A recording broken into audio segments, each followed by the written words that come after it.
రేపు ఆది సినిమా ఒకటి రిలీజ్ అవ్వడం, 2 తొందరలోనే ఆది పెళ్ళికొడుకు కాబోతున్నాడు.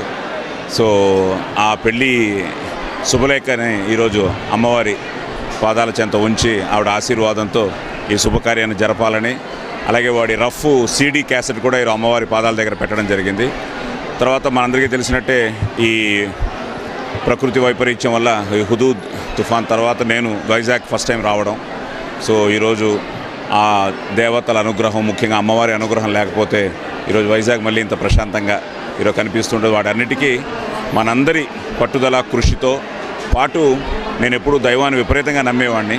సో ఆ దైవ అనుగ్రహం లేకపోతే ఇలాంటి వైపరీత్యాలను మనం తట్టుకోలేము. వాళ్ళు ఉన్నారు కాబట్టే, అలాగే ప్రపంచంలో కూడా మనుషుల్లో మంచి వాళ్ళు ఉన్నారు కాబట్టే ఇంకా ఇలాంటి వైపరీత్యాలను మనం తట్టుకుని నిర్భయంగా నిర్భయంగా నిల్చుంటున్నాము.